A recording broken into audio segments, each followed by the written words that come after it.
बरादरान इस्लाम, प्यारा मुसलमान भाईरो, अजीज दोस्तों, कुरान पाक जी एक आयत सगोरी अवां प्यारी जमात जे आॾो मूं तिलावत करण जो शर्फ़ हासिल कयो आहे। उन भलारी आयत जी माना, तफ़सील, तर्जुमो, उन जो शान नुज़ूल ऐं उन सां मुतअल्लिक़ चंद मसइला इंशा अल्लाह अज़ीज़ तव्हां जे आॾो पेश करण जी कोशिश कंदुसि। दुआ कयो रब करीम शलमू गुनाहगार खे हक़ ऐं सच जे चवण जी तौफ़ीक़ अता फरमाए। अल्लाह सी खां इहा बि दुआ कयो त रब्बुल आलमीन तव्हांजी असांजी अॼोकी ही हाज़िरी क़बूल फरमाए। सब खां पहिरीं बुनियादी ॻाल्हि ही आहे त तव्हां असां मुसलमान आहियूं। बहैसियत मुसलमान जे अल्लाह पाक असां तव्हांखे जेको दीन इस्लाम नसीब फरमायो आहे, उन्हीं दीन इस्लाम जा 5 रुकन आहिनि।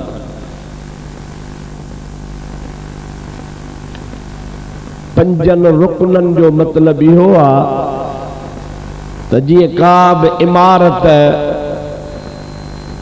दीवारनि ते खड़ी कई वेंदी आहे, उन जूं 4 भितियूं हूंदियूं आहिनि, ओलह ओभर ॾखण उत्तर, उन जे मथां छत हूंदी आहे।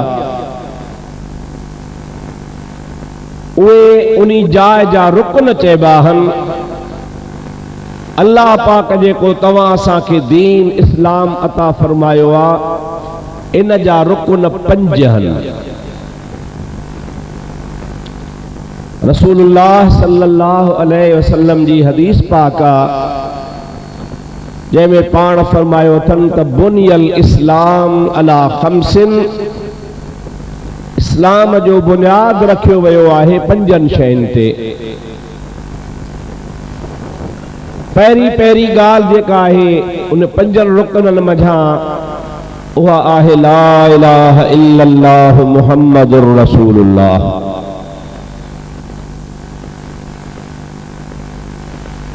इहा अहिड़ी शइ आहे जंहिंजे इक़रार करण सां माण्हू इस्लाम जे अंदरि दाख़िल थी वेंदो आहे।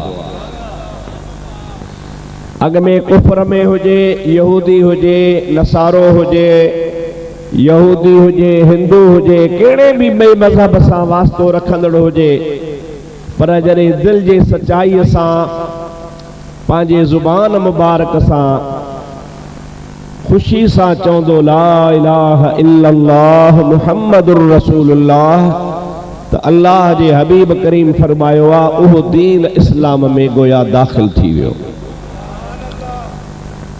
हाणे इन्ही खे मुसलमान चइबो,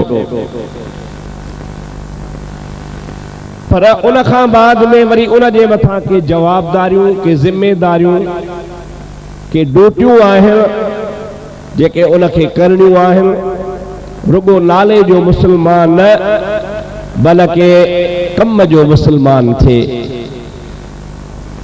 उन जे बारे में मुझे प्यारे आका मौला सल्लल्लाहु अलैहि वसल्लम फरमाइनि था तो उन्हीं ला इलाहा इल्लल्लाह मुहम्मदुर रसूलुल्लाह चवण खां बाद पहिरीं शइ जेका आहे उहा आहे नमाज़। नमाज खां बाद में 2 नंबर वारी शइ जेका आहे उहा आहे ज़कात।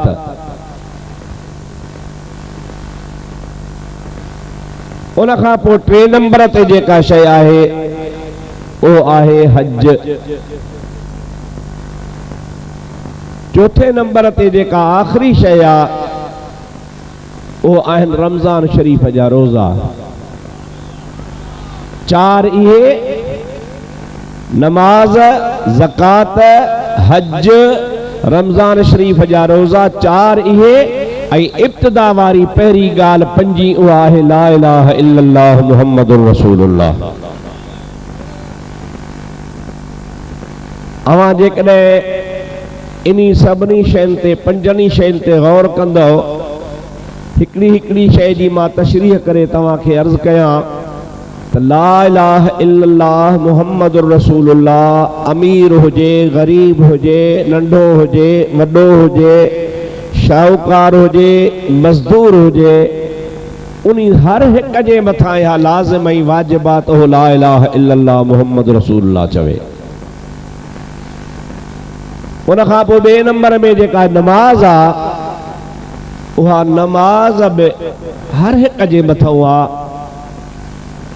उन में को बि क़ैद कोन्हे, को बि शर्त कोन्हे त शाहूकार आहे या नाहे।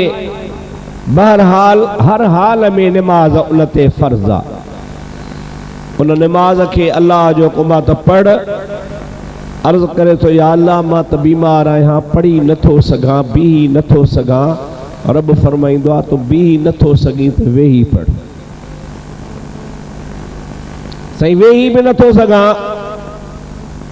अल्लाह पाक जो फरमाना त जे वेही बि नथो सघीं त सुम्ही इशारा कर त बि तुंहिंजी इबादत क़बूल कंदो आहियां मां।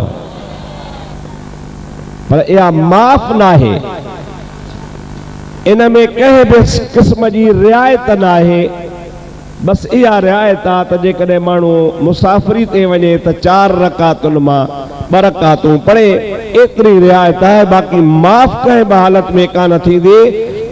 जेसी ताईं होश हवास हुन जो आहे, एसी ताईं उन जे मथां नमाज फ़र्ज़ आहे। बीही पढ़े, वेही पढ़े, लेटी पढ़े, पिछाड़ी इशारनि सां बि पढ़े, पर नमाज माफ़ नाहे। इहो ॿियो रुकुन आहे इस्लाम जो, जेको हर हिक जे मथां आहे। टियों रुकुन जेको आहे ज़कात, इहो सभु कंहिं ते नाहे। इहो वरी अमीर माण्हू ते आहे, जंहिंखे अल्लाह पाक सभु कुझु ॾिनो हुजे, पंहिंजे ख़र्च पखे, खाधे पीते, बचनि ॿारनि जो पंहिंजो ख़र्च लाहे, बचत जेका हाणे हिन वटि आहे, उन्ही बचत खे जॾहिं साल गुज़री वञे त साल गुज़रण खां बाद में उन्ही जे मथां 40 पती अल्लाह जे राह में ॾियणी आहे। जेकॾहिं कंहिं माण्हू सॼो साल खाधो पीतो, खाराई पीआरी, ऐं हाणे साल खां पोइ उन 40 रुपया बचत अथसि, 40 रुपया, त अल्लाह सी थो चवे तो रुपयो मां अल्लाह जे नाले कंहिं मिसकीन खे ॾे, 39 रुपया तुंहिंजा तूं वञी खा। हाणे इन्ही फ़र्ज़ में इहो शर्त आहे त इहो फ़र्ज़ उन्ही माण्हू ते आहे जंहिंखे ख़ुदा ताला तौफ़ीक़ ॾिनी आहे, बचत ॾिनी आहे। सभु कंहिं ते नाहे, सिर्फ़ अमीर माण्हू ते आहे। इहो टियों फ़र्ज़ आहे। चौथो फ़र्ज़ आहे हज, उहो बि हर हिक ते नाहे। उहो बि उन्ही माण्हू ते आहे जंहिंखे पंहिंजे ओट मोट जो ख़र्च हुजे, ऐं जेतिरा ॾहाड़ा मुसाफ़िरी ते वञे, सफ़र हज ते वञे, मोटी अचे, एतिरा ॾहाड़ा पुठियां बचनि ॿारनि घर वारनि जो ख़र्च बि छॾे वञे। कर्ज़ बि न हुजेसि, उधार बि न वठे, पंहिंजी बचत हुजेसि, उन्ही शख़्स ते हज फ़र्ज़ आहे। ऐं सॼी हयातीअ में हिकिड़ो दफ़ो उन ते हज फ़र्ज़ आहे। जेकॾहिं हिकिड़ो दफ़ो हज करे आयो आहे त हाणे ॿीहर उन्ही ते हज फ़र्ज़ कोन्हे। बाक़ी जेकॾहिं अल्लाह उनखे तौफ़ीक़ ॾे ऐं हक़ हलाल जी पंहिंजी कमाई आहे त भली ॿियो दफ़ो बि वञे, टियों दफ़ो बि वञे। पर मुंहिंजा दोस्त, उन्ही खे नफ़ली हज चइबो, फ़र्ज़ी कोन चइबो। फ़र्ज़ी हज उहो आहे जेको ज़िंदगी में हुन हिकिड़ो दफ़ो कयो हूंदो। 5 फ़र्ज़ आहिनि रमज़ान पाक जा रोज़ा। इन में बि कंडीशन आहे, जेकॾहिं बीमार आहे तो उन बीमारी वारा ॾिहाड़ा हिनखे रोज़े जी मोहलत आहे। पर मोहलत जो मतिलब इहो कोन त माफ़ थी वियसि। फ़इद्दतुम मिन अय्यामिन उख़र, क़ुरान पाक फरमाए थो जॾहिं बीमारी मां हाणे उथे चङो भलो थिए पोइ जेतिरा तुंहिंजा रोज़ा रहिजी विया हा बीमारी में इहे चङे भले थियण खां पोइ वरी ॿीहर क़ज़ा करे पढ़। बीमारी ॿ क़िस्म हूंदी आहे। हिकिड़ी उहा बीमारी आहे जो उन बीमारी खां बाद में माण्हू चङो भलो थींदो आहे। बुखार आयो, पेट में सूर पियो, ॿी का तकलीफ़ थी पई, अहिड़ी बीमारी आहे जंहिं बीमारी में जाओ चङो भलो ॿीहर थी वञे त उन जे लाइ ज़रूरी आहे त उहो बीमारी वारा ॾिहाड़ा रोज़ा क़ज़ा करे ऐं उन खां बाद में उहे जेतिरा रोज़ा बीमारी में गुज़रिया उहे अदा करे। हिकिड़ी बीमारी आहे, पर ॿी ख़ुदा पियो ख़ैर करे अहिड़ी बीमारी आहे जो इंसान खे छॾींदी न आहे। दाइमुल मरीज़ आहे या इंतिहाई पोड़ो आहे, ज़ईफ़ुल उम्र आहे, भली नौजवान आहे पर बीमार हुनखे बीमारी हुनखे ज़ईफ़ करे छॾियो आहे ऐं दुबारो हाणे हो उन बीमारी मां उथण जहिड़ो आहे ई कोन, छॾींदसि ई कान, त उन जे लाइ वरी अल्लाह पाक जो कानून आहे त पोइ तूं रोज़ा पोइ बि माफ़ कोन थी। हाणे इन्ही रोज़े जो एवज़ ॾे, एवज़ चइबो आहे फिदियो। फिदिये जो मतिलबु इहो आहे त जीअं असांजे मथां फितरानो लाज़मी आहे, रमज़ान में फितरो ॾींदा आहियूं, हिकिड़ो फितरो ॾींदा आहियूं, मिसाल तौरु 50 रुपया 60 रुपया 70 रुपया मौसम जे हिसाब सां मुक़ररु हूंदा आहिनि। 50-60 फितरो आहे त जेतिरा तुंहिंजा रोज़ा क़ज़ा थिया आहिनि ऐं क़ज़ा बि नथो करे सघीं, बीमार आहीं, पोड़ो आहीं, चङे भले थियण जी उमेद न आहे त जेतिरा रोज़ा तोखां क़ज़ा थी आहे हिकिड़े रोज़े जो हिकु फितरानो, 2 रोज़नि जा 2 फितराना, 3 जा 3 फितराना, सॼो महीनो आहे त सॼे महीने जेतिरा फितराने जी रक़म ग़रीब खे ॾिबो थो चए त रोज़े जो सवाब बि ॾींदोसांइ, रोज़े वारो गुनाह बि माफ़ करे छॾींदोसांइ।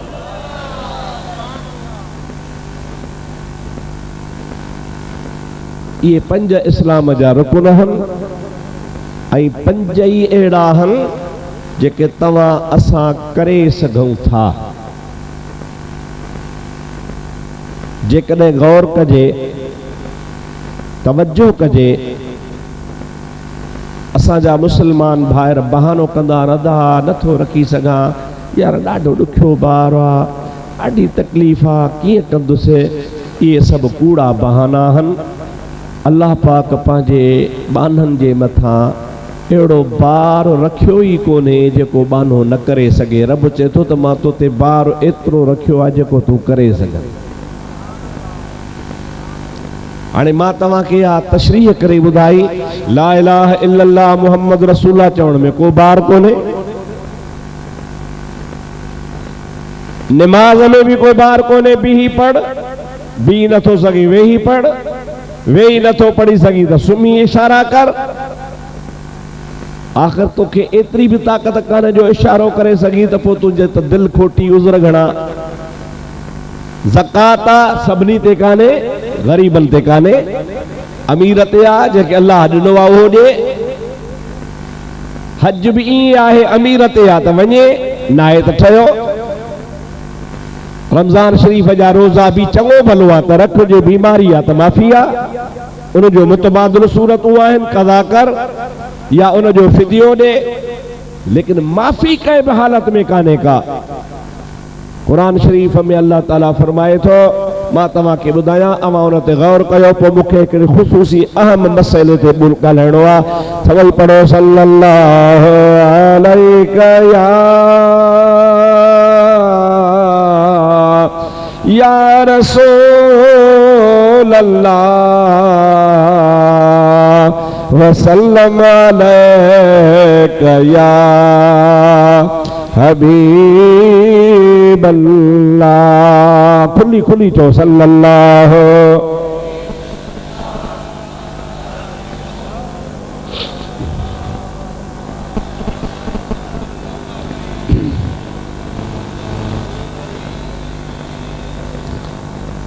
कुरान पाक में अल्लाह ताला जी ज़ात बाबरकात फरमाए तो ला युकल्लिफुल्लाहु नफ्सन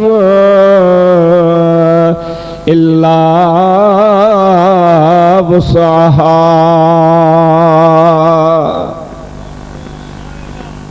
ऐ इंसानो, अल्लाह ताला जी ज़ात बाबरकात तव्हां खे एतिरो बार रखे ई कोन थो जेको तव्हां जे ताक़त खां ॿाहिरि हुजे। मां रब अर करीम जल जलालु अमन वालू तव्हां जे मथां उहो बार रखियो आहे जेको तव्हां जी ताक़त में आहे ऐं तव्हां करे सघो था। अल्लाह सही कुरान पाक में चयो त तव्हां ते बार एतिरो आहे जेको तव्हां खणी सघो। अव्हां खां ताक़त खां वधीक का ख़िदमत वरिती कान वेंदी आहे। त मुंहिंजा प्यारा भाउ, जेकॾहिं गौर कजे, इस्लाम जा हे 5 ई रुकन अल्लाह पाक जेके मुक़रर फरमाया आहिनि, इहे सभई असांजे ताक़त ऐं कुवत में आहिनि। अल्लाह खां दुआ घुरंदा कयो रब असांखे तौफ़ीक़ नसीब फरमाए। हाणे इन 5 रुकननि मझां हिकिड़ो रुकन आहे हज, जंहिंजो हिन महीने सां तअल्लुक़ आहे ऐं ज़रूरत आहे त इन जे बारे में तव्हांखे कुझु ॿुधायां त हज छा आहे, हज जा रुकन कहिड़ा आहिनि, हज कीअं कबो आहे, हज कहिड़ी जाइ ते कबो आहे, हज कॾहिं खां फ़र्ज़ आहे, अल्लाह तबारक व तआला जल जलालु अमन वालो जूं उन में कहिड़ियूं कहिड़ियूं हिकमतूं आहिनि। मुंहिंजा प्यारा भाउ अज़ीज़ मुस्लमान दोस्त, कुरान पाक में अल्लाह ताला फरमाईंदो आहे वलिल्लाहि अलन्नासि हिज्जुल बैति मन इस्तता इलैहि सबीला।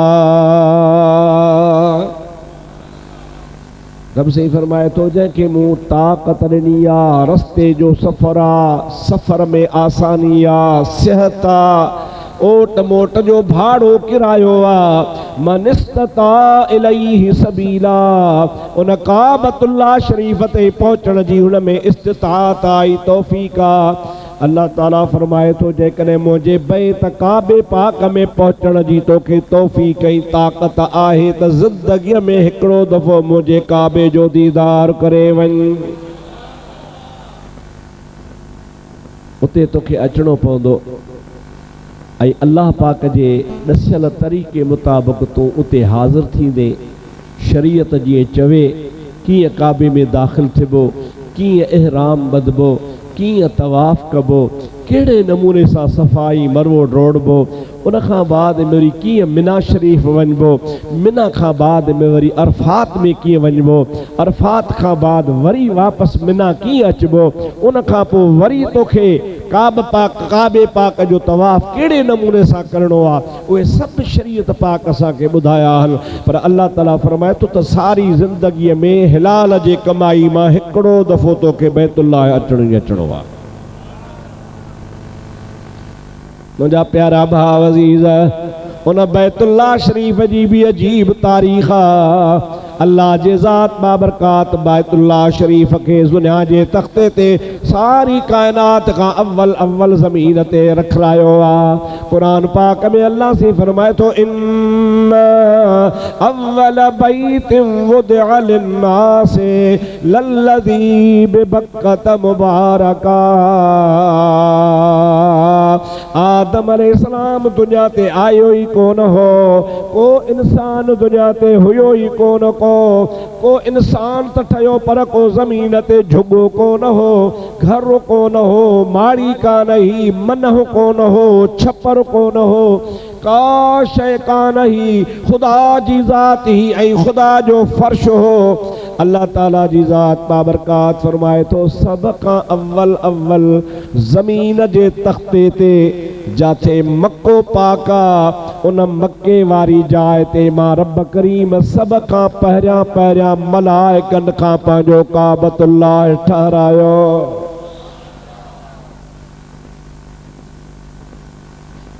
कुरान ऐं हदीस जे रोशनी में असांखे जेका ख़बर पई आहे उहा इहा आहे त आदम अलैहिस्सलाम खां कई हज़ार साल अॻु में आदम अलैहिस्सलाम खां केतिरा हज़ार साल अॻु में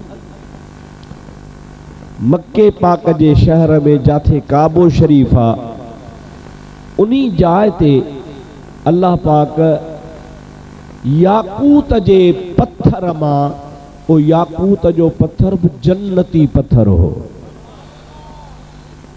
मलाइकन के हुक्म फरमायो तो मुझे जन्नत मां याकूत जा पत्थर खणो ऐं इहे ज़मीन ते फलाणी जगह ते वञी मां रब करीम जो काबो ठाहियो। अल्लाह जे मलाइकन सगोरन ज़मीन जे तख्ते ते इन अव्वल बैतिन वुदिअ लिन्नास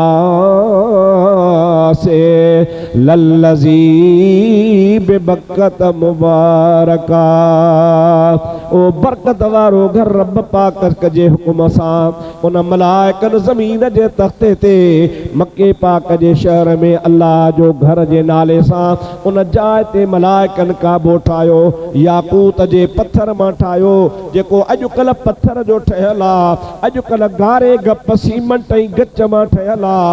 उन टाइम ते अल्लाह पाक जे हुक्म पाक सां मलाइकन याकूत जो पत्थर मां, जन्नत जे याकूत जे पत्थर मां इन जाइ ते काबतुल्लाह बणायो। छाजे लाइ बणाई? आदम तो हुयो ई कोन, आदम हुयो ई कोन, आदम न हो तो पाण भी कोन हासो, कंहिंजे लाइ ठाही?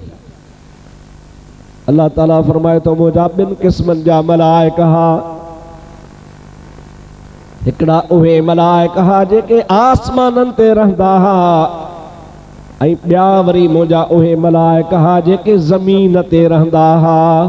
अल्लाह से फरमाए तो इन काबतुल्लाह जे बिल्कुल साम्हूं अर्श जे हेठां सतन आसमानन जे मथां वरी ॿियो मां रब करीम काबो ठारायो, उन जो नालो आहे बैतुल मामूर।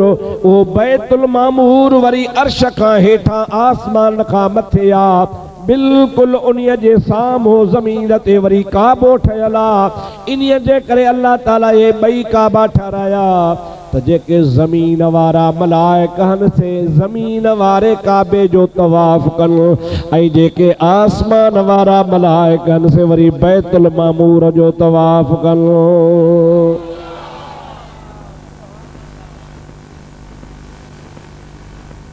हिकिड़ी शइ खे ॿाहिरां फेरा ॾियणु, हिकु फेरो, ॿियो फेरो, टियों फेरो, ज़ाहिर में त ॾिसण में कुझु कोन थो अचे, फेरा पिया ॾियो, छो ॾिबो फेरो, कहिड़े सबब जे करे? इहा ॻाल्हि हिकिड़े माण्हू पुछी आहे हज़रत इमाम जाफ़र सादिक खां, चओ सुभान अल्लाह। कंहिंखां पुछई, देर करायव जलसे खे, मूंखे ख़ुशी थी जो देर करायव, इन्ही जे करे ख़ुशी थी त हाणे थोरी तकीर थींदी, वरी निमाज़ जो बहानो आहे न। बाबा हाणे निमाज़ जो टाइम थियो, वारो को जो निमाज़ पढ़ो, सुठो थियो, देर थी वई, पर मूंसां 2-3 मिंट ॻाल्हायो त ॻाल्हि खे खुटाए वठूं कि ज़रूरी 2-3 ॻाल्हियूं थी पवनि। इमाम जाफ़र सादिक, चओ सुभान अल्लाह। केरु आहे? इमाम जाफ़र सादिक पुट इमाम ज़ैनुल आबिदीन जो। इमाम ज़ैनुल आबिदीन पुट हज़रत इमाम शहीद करबला हुसैन जो। हुसैन पुट अलील मुर्तज़ा जो। अलील मुर्तज़ा न्याणो वा मोहम्मद मुस्तफ़ा जो ऐं वरवा ख़ातून जन्नत जो। मुझे महबूब करीम जो सौट भी आ त रसूलुल्लाह जो सहाबी भी आ। इमाम जाफ़र सादिक खां कंहिं पुछो आहे, साईं ॾे ख़बर, हे माण्हू जेको तवाफ़ कनि था इहो छाजे करे आहे? ओ मुंहिंजा प्यारा दोस्त, मुंहिंजे मुस्तफ़ा जो सॼो घराणो नूरी नूर आहे। चओस भाई नूरी तेरी नस्ल पाक में है बच्चा बच्चा नूर का। सुभान अल्लाह चो। तेरी नस्ले पाक में है बच्चा बच्चा नूर का, तू है ऐने नूर तेरा सब घराना नूर का। पाण आहियूं बहराड़ी जा माण्हू, सिंधी माण्हू ऐं सफ़ा सफ़ा बहराड़ी जा माण्हू। पाण खे के लफ़्ज़ सम्झ में न आहिनि ईंदा, पर जे सम्झ में अचनि त वधीक मज़ो अचे। उर्दू लफ़्ज़ आहे, उर्दू ऐने नूर अलाए छा आहे। तू है ऐने नूर तेरा सब घराना नूर का। असांखे सम्झ में इहा आई त तू है नूर, वरी ऐने नूर छा, वरी सभु घराना, इहो सम्झ में ऐने नूर सम्झ में नथो अचे। सवली ॻाल्हि आहे। ऐने नूर मुंहिंजा मुस्तफ़ा तूं सफ़ा नूर आ। छा आहे? ॾाढे छो था चओ। तेरी नस्ले पाक में है बच्चा बच्चा नूर का, तू है ऐने नूर तेरा सब घराना नूर का। मुझे हबीब करीम जे उन्हीं बचड़े इमाम जाफर सादिक खां माण्हू हिकिड़े पुछे थो, साईं काबे पाक जो तवाफ़ छो कबो आहे? काबे जे तवाफ़ मां कहिड़ो हिकमत ऐं फ़ाइदो आहे?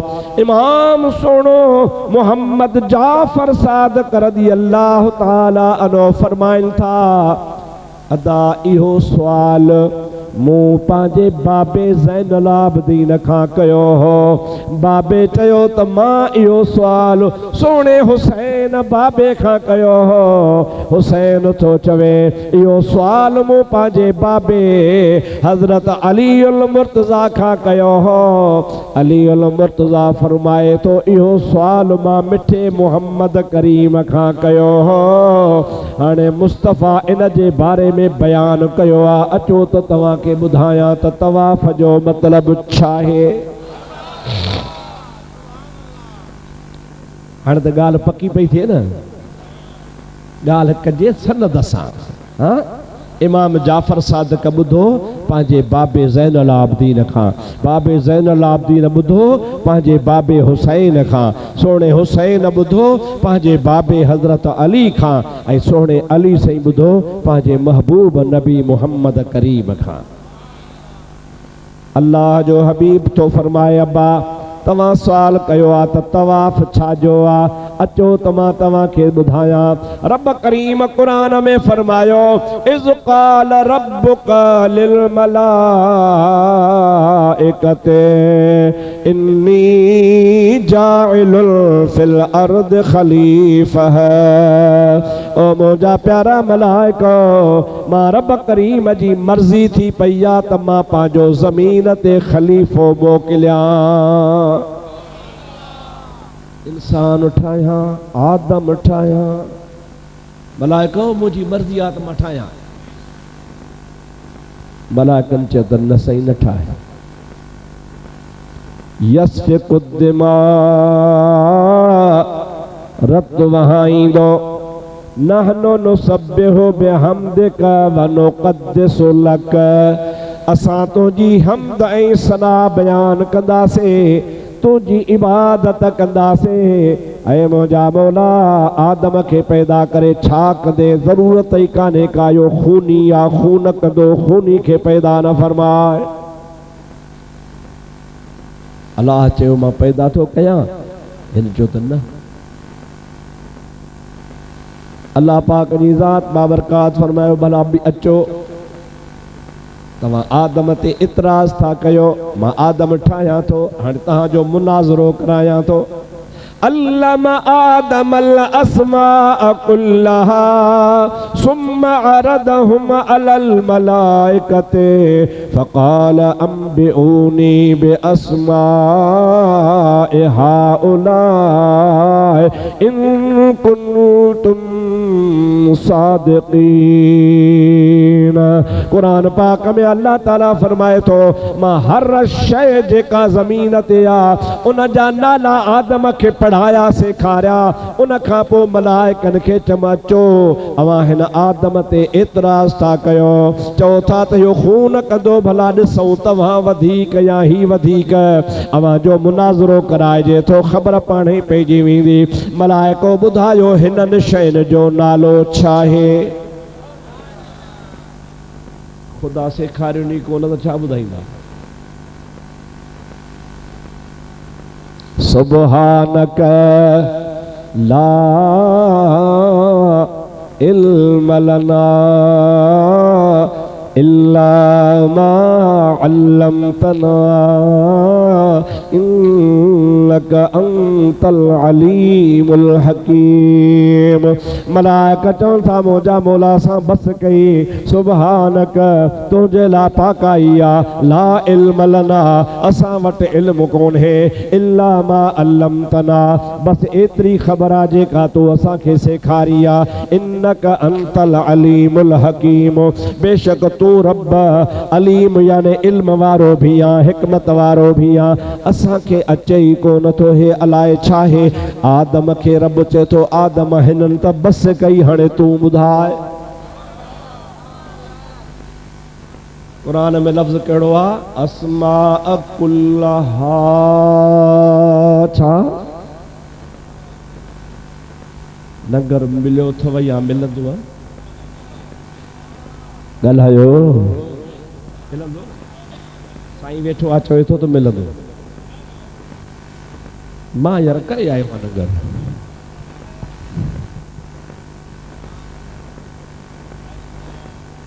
छा चयो मलाइकनि? असांखे ख़बर कान्हे।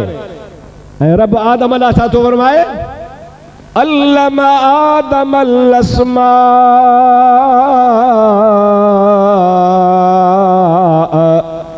कुल्लहा। ॾाढे चओ सुभान अल्लाह, ज़ोर सां सुभान अल्लाह।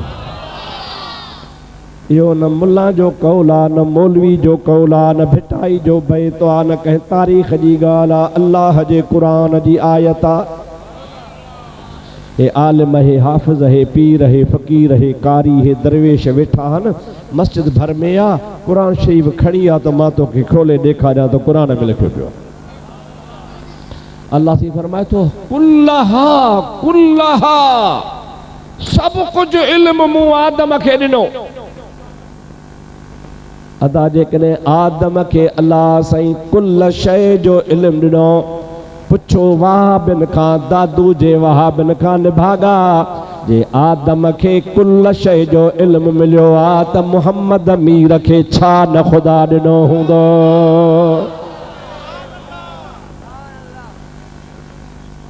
हाणे तूं मौलवी थो सॾाए, तूं आलिम थो सॾाए, तूं पाण खे महबूब जो उम्मती थो सॾाए जो नबी करीम ते एतिराज़ कंदो आहे। ही बि ख़बर कान हुअसि, ही बि ख़बर कान हुअसि, ही बि ख़बर कान हुअसि। अल्लाह सीधा आदम लाइ पियो चवे अस्मा कुल्लहा, हर शइ जो नालो ऐं इल्म असां आदम खे ॾिनो। जेकॾहिं आदम खे ख़ुदा पाक सभु कुझु ॾिनो त आदम त उहो आहे जंहिंजी तौबा क़बूली मुस्तफ़ा जे करे पई थिए। जंहिंजे नाले वठण सां आदम जी ख़ता पई माफ़ थिए, उन मुस्तफ़ा खे ख़ुदा छा न ॾिनो हूंदो। चओ सुभान अल्लाह। तव्हांजो अक़ीदो आहे न, चओ मुस्तफ़ा खे बि सभु ख़बर आहे। चओ मुस्तफ़ा खे सभु ख़बर आहे। जेकॾहिं आदम खे सभु कुझु अल्लाह से इल्म ॾिए थो त यकीनन मुंहिंजा भाउ अज़ीज़ आदर हज़रत नबी करीम खे बि ख़ुदा ताला हर शइ जो ॾिनो आहे। ख़ैर इन ॻाल्हि खे पोइ ॾिसंदासीं, ॻाल्हि खे पूरो कयो। आदम अलैहिस्सलाम खे रब चयो अंबिउहुम, आदम तूं ॿुधाए। मलाइकनि चयो सुभानक ला इल्म लना, असांखे ख़बर कोन्हे, असां बसि कईसीं। आदम तूं ॿुधाए, अची जो हर पचई त अल्फ खां ये ताईं हर शइ जा नाला ॿुधायो। ओ सुई आहे न सुई, इन्ही सुईअ जे लाइ बि ॿुधाई त मौला हीअ सुई आहे, हिन में धाॻो पवंदो आहे, हिन सां टोपो ॾिबो आहे। माना ज़र्रे ज़र्रे जी ख़ुदा जे नबी आदम अलैहिस्सलाम ख़बर ॾिनी। इन्ही जे करे ख़बर ॾिनी जो हुनखे पढ़ाइण वारो अल्लाह आहे। पढ़ाइण वारो केरु आहे? जॾहिं अल्लाह ताला जी ज़ात बाबरकात जे आॾो मलाइकनि जी आण हेठि थी वई, आदम जी मथे थी वई, अल्लाह जी फरमास हाणे मुक़ाबिलो ॿिन्ही सां था कयूं। अचेव त कुझु कोन थो, रुगो निमाज़ पढ़ंदासीं, रुगो सजदो कंदासीं, रुगो तस्बीह पढ़ंदासीं, बसि न। इहा ॻाल्हि रुगो निमाज़ रुगो सजदो इहा का ॻाल्हि कान्हे का। ठीकु आहे, निमाज़ बि सुठी, हज बि सुठो, सजदा बि सुठा, अल्लाह अल्लाह बि सुठो, पर न जेकॾहिं अल्लाह अल्लाह रुगो ख़ाली कंदे, रुगो तस्बीह वेठो फेराईंदे, इल्म जो ज़रो बि कोन हूंदुई त कंहिं कम जो कोन आहे। तोखे इबादत बि हुजे त इल्म बि हुजे। इन्ही जे करे लख दफ़ा हज़ार दफ़ा इबादत खां इल्म जो शरफ़ मथे आहे। चओ चओ इल्म जो। आबिद माण्हू बिना इल्म वारो गुमराह झटि थी सघंदो, इन्हीअ जे करे जो हुन वटि इल्म कोन्हे। पर जेकॾहिं आबिद बि हुजे, वरी इल्म वारो बि हुजे, त शैतान चवंदो आहे त लख इबादत गुज़ार खे गुमराह करणु मुंहिंजे खॿे हथ जो खेल आहे, पर हिकिड़े आलिम खे गुमराह करणु मुंहिंजे लाइ ॾाढो ॾुखियो हूंदो आहे। हज़रत पीरनि जो पीर अब्दुल कादिर जीलानी बि आलिम हो। चओ सुभान अल्लाह। पाण फरमायो अथनि दरस्तुल इल्म हत्ता सिरतु कुतुबन। अल्लाह पाक जे फज़ल ऐं करम सां मां अब्दुल कादिर जीलानी कुतुब तो आहियां, पर कुतुब बणियो आहियां इल्म पढ़ण जे करे। छाजे करे? इल्म वॾी शइ आहे, इल्म जो वॾो मक़ाम आहे। मुंहिंजा दोस्त, कुरान शरीफ़ में बि अल्लाह ताला फरमायो आहे, कुल हल यस्तविल लज़ीना यअलमून वल्लज़ीना ला यअलमून। अल्लाह ताला फरमाए थो, मुंहिंजा प्यारा नबी, अवां माण्हुनि खे चई ॿुधायो, ईअं भला कॾहिं थियो आहे छा त इल्म वारा ऐं अणपढ़िया हिकु जहिड़ा हूंदा? रब चए थो कॾहिं बि ईअं कोन थींदो। अणपढ़ियो माण्हू इल्म वारे जे मुक़ाबले में अची नथो सघे पियो। इल्म नबीअनि जी मीरास आहे। इल्म कंहिंजी मीरास आहे? अल्लाह जे नबीअनि जी। जमल मलाइकनि खे न आदम अलैहिस्सलाम मारे हो इल्म में ऐं हर शइ जो नालो ॿुधाई, रब सी फरमा हाणे ॾिठो आहे तव्हां खां ज़ोर आहे न? हा सी ज़ोर आहे। अल्लाह ताला फरमायो ज़ोर आहे त ॾंड ॾियो। छा कयो? तव्हां एतिराज़ छो कयो हो? ॾंड ॾियो। सही हाज़िर जेको चवी सो ॼा। अल्लाह ताला फरमायो न मुंहिंजे आदम खे सजदो कयो। छा कयोसि? मलाइकनि आदम अलैहिस्सलाम ॾे निहारियो। निहारे अखियुनि वारा जेके हा सम्झी विया त सजदो रब कराए थो। छो? इन्नी अअलमु मा ला तअलमून। आदम जे पैदा करण में मां रब राज़ रखियो आहे, अवां खे सजदा करायां थो। इन्हीअ में बि मां रब करीम राज़ रखियो आहे। अलाए कहिड़ो राज़ आहे? मलाइकनि गौर सां ॾिठो, आदम खे सजदो करणो आहे। पोइ मुंहिंजा दोस्त अखियुनि वारा जेके बि मलाइक सॻोरा हा, उहे समूरा सजदे में किरी पिया। छो सजदो कयूं? चवे थो घर न बूदे ज़ाते हक़ अंदर वजूद आब गिलरा कहे को न दे मलके सुजूद।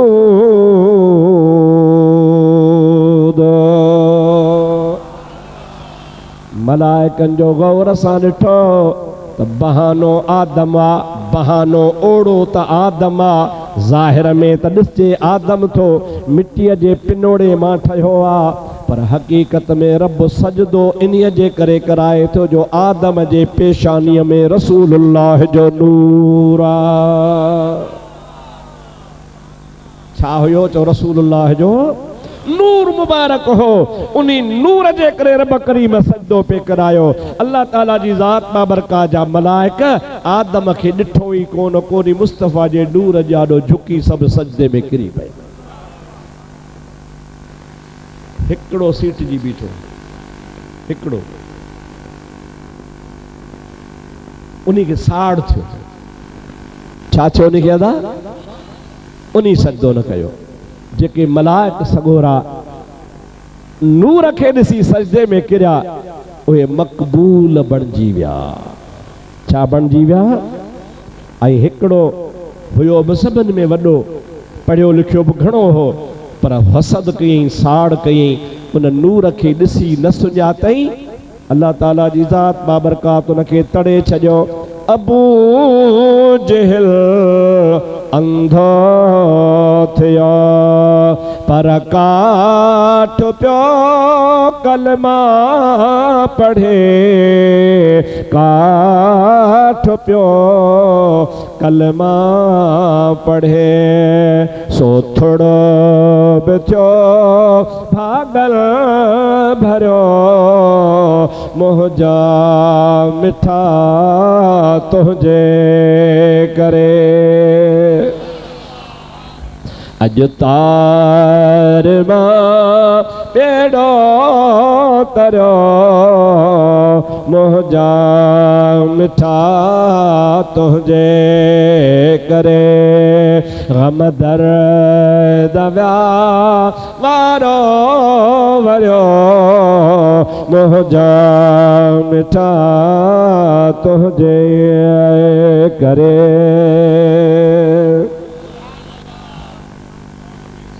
उन हिकिड़े खे ख़ुदा तड़ियो जे मुस्तफ़ा जे नूर खे न सुञातो, अॼु रसूलुल्लाह जे नूर खे सुञातो, से सभु मक़बूल बणिजी विया।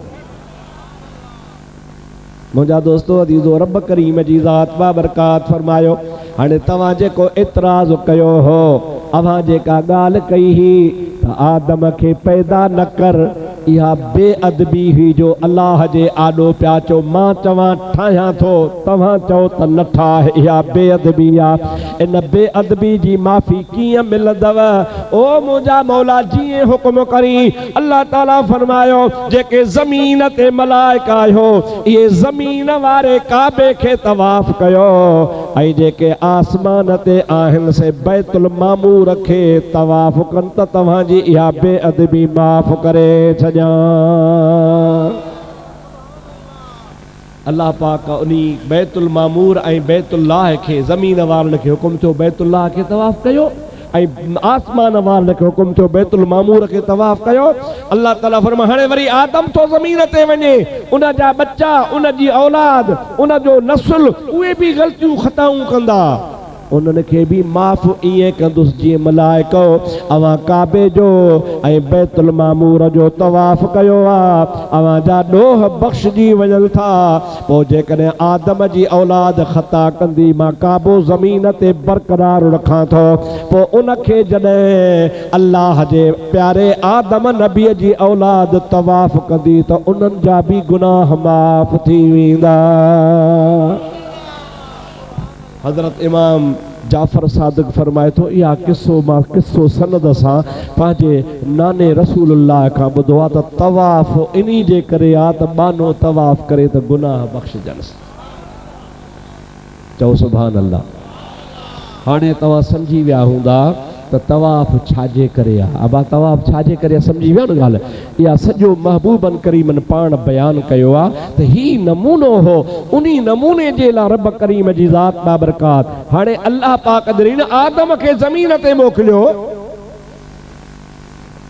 पोइ इहो विच वारो किस्सो खणी था छॾियूं, कणक कीअं खाधई, वरी कीअं माफ़ी मिली, वरी कीअं आयो। बहरहाल जॾहिं ज़मीन ते आदम अलैहिस्सलाम आयो त ख़ुदा ताला मलाइकनि खे चयो त इहो जेको बैतुल्लाह ठहियल आहे न, याकूत जो इहो खणी अचो हाणे आदम पाण ई पत्थर जो ठाही वो याकूत वारो जेको मलाइकनि बैतुल्लाह ज़मीन ते बणायो हो वो अल्लाह तबारक व तआला खणाए वरतो आदम खे चई प्यारा आदम जी मुंहिंजा रब हाणे तूं जन्नत छॾे ज़मीन ते आयो आहे हाणे ज़मीन ते काबो ठाहे बैतुल्लाह ठाहे पंहिंजे औलाद खे ॾस ॾिजां जेकॾहिं गुनाह कनि त इन खे फिरी तवाफ़ कंदा त मां गुनाह बख़्शीदोसान मौला कीअं ठाहियां कहिड़ी जाइ ते ठाहियां अल्लाह ताला निशान करे ॾिना त हिन जाइ ते ठाहे आदम अलैहिस्सलाम जो कद जेको हो सो 60 गज हो घणा बाबा 60 हिकिड़े गज में 3 फुट हिकिड़े गज में 3 फुट 60 में घणा थिया 180 जेके तव्हांजा दादू में उसे पासे टावर लॻल आहिनि ये भी 100 फुट हन 80 फुट अञा मथे एॾो मुड़स जो कद हो हड़ज जो एॾो कद हो त पत्थर बि के हल्का त कोन खया हूंदई हिकिड़ो पत्थर जेको 30-40 टन जे हिसाब सां हो उहे ज़मीन खोटे अल्लाह जे प्यारे आदम अलैहिस्सलाम उते बुनियाद रखियो ऐं ठाही केतिरो चेल जेतिरो बस वधीक न नता मथों न का छत न को दर न को दरवाजो ये 4 दीवारी ठाही आदम अलैहिस्सलाम उन्हीं काबतुल्लाह शरीफ जी 1000 साल मुंहिंजा दोस्त अज़ीज़ ख़िदमत कंदो रहियो ऐं 1000 साल ताईं ज़िंदा हो 1000 साल ताईं आदम अलैहिस्सलाम उनखे तवाफ़ कंदो हो काबे में काबतुल्लाह शरीफ में मुंहिंजा दोस्त मक्के पाक में काबो हो पर हज़रत आदम जो घर मुबारक वरी मुज़दलिफ़े में हो काथे बाबा मुज़दलिफ़ो जेको तव्हांजे अल्लाह सी नसीब कंदो हलंदासूं ॾिसंदासूं हले त मुंहिंजा दोस्त अज़ीज़ मक्के शरीफ खां 8 किलोमीटर परे आहे घणा तक़रीबन 8 किलोमीटर काबतुल्लाह खां मक्के शरीफ खां मुज़दलिफ़ो परे आहे पर इन मुड़स आदम अलैहिस्सलाम खे ईंदे वींदे विखू ई 4 लॻंदी हुई जे कादर बस फ़कीर पंहिंजे ॻोठ खां निकिरी अची तव्हांजे वस्त नमाज़ पढ़े थोरो टाइम लॻे से अहिड़े तरीक़े सां एॾो ड्रिगो कद मुबारक जो हो त हुनजो विखूं बि ईअं हूंदो हो उन मुज़दलिफ़े खां 8 किलोमीटर रोज़ अचे काबतुल्लाह जो तवाफ़ करे वञे पूरो 1000 साल उन जी मुंहिंजा दोस्त ख़िदमत कयईं उन खां पोइ आदम अलैहिस्सलाम जहान मां वियो शीस अलैहिस्सलाम आयो शीस अलैहिस्सलाम खां पोइ 1500 साल गुज़री विया नूह अलैहिस्सलाम आयो वरी नूह अलैहिस्सलाम जे ज़माने में कौम बेफ़रमान थी ओ काबो ठहियो पियो हो अल्लाह जे नबी जलाल में जी दुआ घुरी रब ला तज़र अलल अर्द मिनल काफिरीन दय्यारा ओ मुंहिंजा मौला हिन कौम मूंखे ॾाढो बेज़ार कयो आहे मां रब करीम तोखां दुआ घुरां थो हिननि सभिनी जा घर बर्बाद कर हिननि जे मथां अहिड़ो तूफ़ान ऐं अज़ाब आण जो समूरा बर्बाद थी वञनि अल्लाह पाक जी ज़ात पाणी मोकिलियो तूफ़ान मोकिलियो सारो जहान ॿुॾी ख़तम थी वियो सॼो जहान त ॿुॾी वियो पर अल्लाह पाक जो ठहियलु काबो जेको आदम ठाहियो उहो बि रही वियो वाह वाह रब तुंहिंजी बेनियाज़ी माण्हू चाचार मींहुं वठां असांजा घर रही विया असांजो दुकान रही वियो कंहिंजो फर्श भॼी पियो अल्लाह सी थो चए मूंखे कंहिंजी परवाह ई न आहे पंहिंजी ते ईंदो आहे त पंहिंजो घर बि ठाहे छॾींदो आहे अल्लाह पाक शल